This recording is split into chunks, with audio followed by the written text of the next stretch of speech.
Vélo Passion sur Radio Cyclo.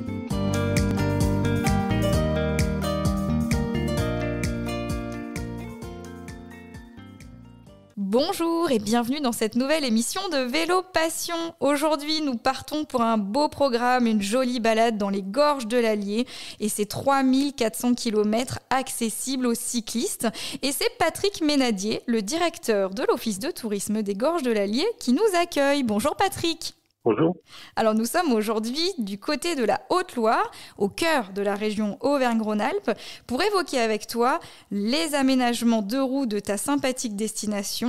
Est-ce que tu peux, avant qu'on rentre dans le vif du sujet, nous présenter justement un petit peu la carte d'identité de ces gorges de l'Allier ? Oui, très bien. Donc les gorges de l'Allier, c'est toute la partie ouest du département de la Haute-Loire, donc au sud de l'Auvergne. Le territoire qui est parcouru par la rivière Allier, qui en est la colonne vertébrale, avec donc une rivière qui prend sa source en Lozère, pas très loin donc de la Haute-Loire, et qui après passe entre le massif granitique de la Margerie et du Devèze pour pouvoir créer ces gorges de l'Allier qui sont aujourd'hui le sujet de notre entretien. Merci pour ce petit focus. On va confier à nos auditeurs que nous, on s'est rencontrés dernièrement lorsque nous parlions de la Via Allier, qui est un itinéraire en cours encore d'aménagement et qui traverse ton territoire. Et grâce à toi, j'ai commencé à entrevoir les nombreuses offres vélo qui existent, cyclotourisme, VTT, vélo-rail. Est-ce que tu peux nous en dire plus ? Oui, donc le vélo, c'est quelque chose d'assez présent sur notre territoire. C'est un beau moyen de le découvrir, même s'il peut s'avérer exigeant. Donc on a une offre vélo en route assez importante avec la Via Allier qui fait le lien avec l'ensemble de l'Auvergne le long de la rivière Allier, mais qui est la vitrine aujourd'hui de cette offre-là. Mais on a aussi beaucoup de boucles locales qui permettent de parcourir le territoire, quel que soit le niveau, avec aussi bien une offre pour les débutants que pour les personnes un peu plus aguerries. On a également, tu l'as évoqué, le vélo-rail. Donc c'est sur une ancienne ligne de chemin de fer qui reliait Le Puy à Langogne, au sud du territoire. Donc cette ligne a été désaffectée et aujourd'hui est utilisée pour une offre de vélo-rail à assistance électrique, donc qui permet de découvrir une autre façon de pédaler. Et puis le VTT, alors le VTT, on a une offre assez importante en VTT puisque déjà on a la chance d'avoir la grande traversée du Massif central qui passe sur notre territoire, donc qui est importante. Mais aussi depuis l'année dernière, on a une autre grande traversée qui a été créée, qui est la grande traversée de la Haute-Loire à vélo, qui passe en grande partie aussi sur notre territoire. Donc c'est 600 km sur toute la Haute-Loire. Et une grande partie donc le long de la rivière Allier, dans les gorges de l'Allier et la vallée de l'Allier.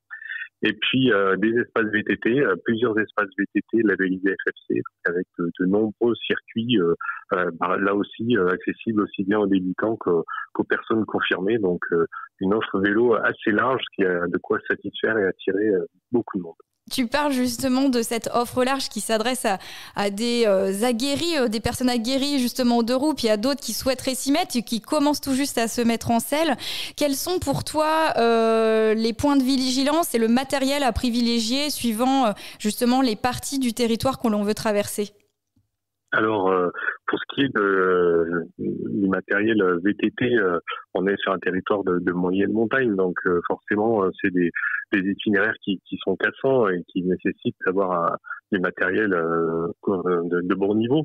Mais après, c'est vrai que les circuits, on a aussi bien des circulaires qui sont accessibles pour les débutants que des circuits noirs, parce que dès qu'on est dans les parties gorges, forcément, qui dit gorge dit dénivelé, avec des sentiers qui nécessitent d'avoir une bonne condition physique, une bonne connaissance de la pratique, et puis aussi aujourd'hui la possibilité des vélos à assistance électrique, que ce soit en VTT ou même en vélo de route, avec la Via Allier qui est aussi à des dénivelés qui peuvent être conséquents sur la partie sud du territoire, parce qu'on est dans les gorges, donc il faut pas hésiter si on a ce type de matériel à venir, parce que le territoire s'y prête parfaitement. Tout à fait, et je pense qu'on va conseiller aux auditeurs de se renseigner avant de prendre le départ, notamment auprès de votre équipe de l'Office de tourisme des gorges de l'Allier qui connaît son territoire parfaitement. C'est ça, on est là pour ça, pour aiguiller les gens, pour que tout le monde prenne du plaisir à faire du vélo sur notre territoire et ne pas prendre galère. Et alors, je crois qu'il y a aussi quelque chose dont on n'a pas encore parlé, mais c'est un territoire gourmand.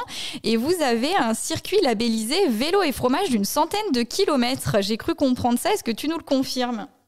Oui, c'est bien ça. C'est un circuit donc au départ de Langeac qui allie l'effort physique et puis le côté gustatif et découverte. Donc labellisé par l'Assemblée des territoires de France. Donc vélo et fromage. Donc on part sur une boucle vélo qui est assez importante, tu l'as dit, 100 km à peu près, mais qui permet d'aller sur des différents lieux où, comme des fermes où on produit du fromage, des marchés également. Enfin voilà, c'est un label assez important, enfin assez connu au niveau national et qui permet de découvrir de manière un petit peu originale le vélo et puis les territoires. C'est un label effectivement qui a une certaine notoriété aujourd'hui et pour ceux qui ne connaîtraient pas encore justement vélo et fromage, on vous invite à justement privilégier ces circuits qui sont mitonnés, on va dire, par les acteurs du territoire avec des prestataires locaux de qualité et c'est la garantie d'un bon moment. On a toujours de très bons retours sur ces itinéraires empruntés.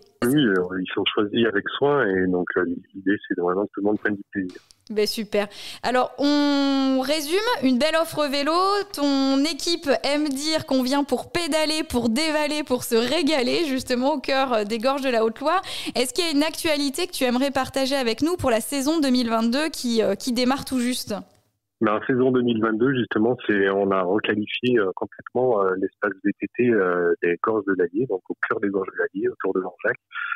Donc un espace VTT qui datait un petit peu et tous les circuits ont été revus, remis au goût du jour, rebalisés et donc avec une offre qui sera optimum pour ce printemps. Voilà. Eh ben super. On va terminer en donnant l'adresse du site internet des gorges de l'Allier parce que je sais qu'il y a des brochures qui sont accessibles en téléchargement gratuit. Donc c'est www.gorge-allier.com. Merci beaucoup Patrick et bonne saison à toute l'équipe. Merci. À bientôt. Au revoir.